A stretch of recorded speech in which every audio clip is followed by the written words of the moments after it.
let's start with a little bit of a history lesson. Do you know what Europeans are good at? And I mean extremely good at. The answer to that is warfare. Due to the geography of Europe with large mountain ranges, forests, rivers, it has helped create various nations that couldn't really conquer one another.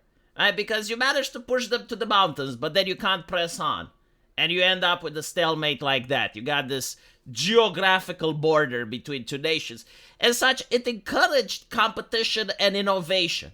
Every nation tried to create better shit. Every nation tried to gather a bigger army. The innovation isn't just military in nature, but it's also for food, because now you need logistics. Now you need more animals of burden. Now you need to be able to feed that military. And so this is why Europe managed to be one of the most powerful nations on Earth.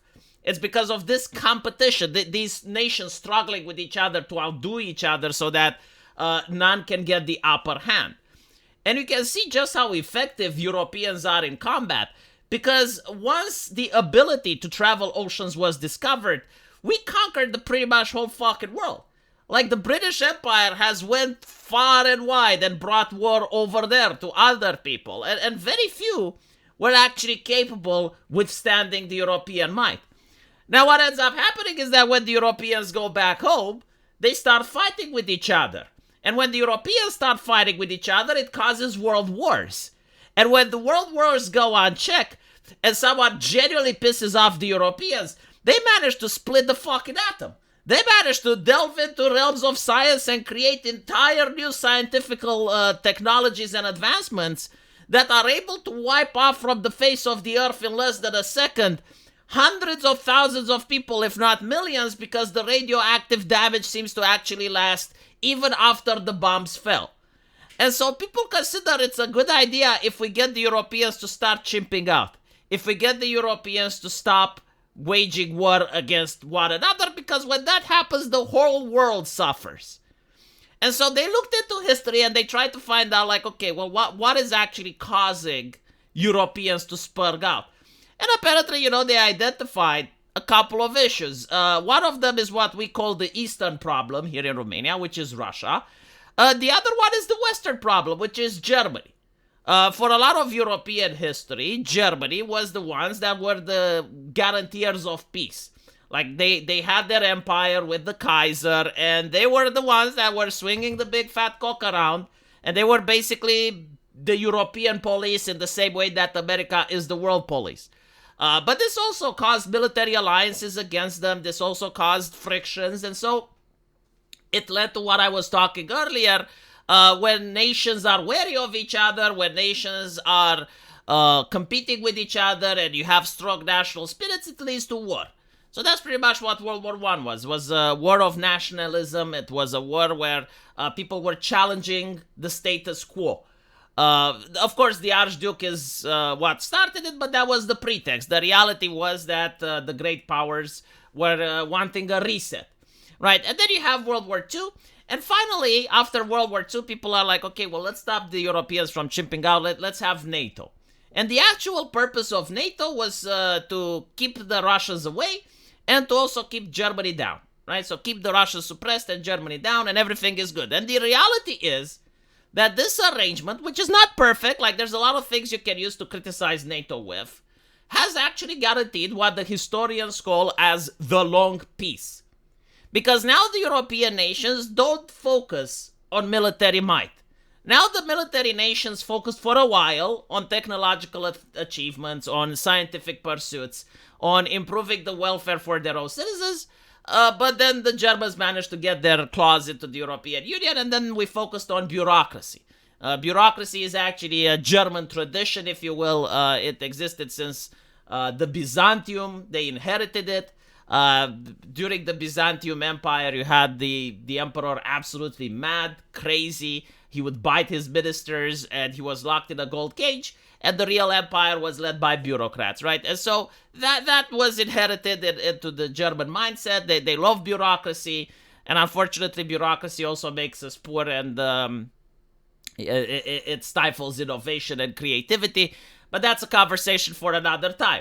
What I want to talk about this time, however, is the idea of a European army, right? So this, in my take, is an extremely bad idea because the whole purpose is to avoid Europe having a European army. And so, as the Germans managed to bypass the treaty from World War I and create an army, I do think that with this new chancellor, they are trying to get a similar thing. They want to build an army, but in a way that doesn't violate the international agreements, in a way that looks good, right? The same way that the Nazis also managed to get their armies in the beginning by sending officers abroad to learn from different places, by creating various mercenary groups that are, well, they're not official part of the military, right?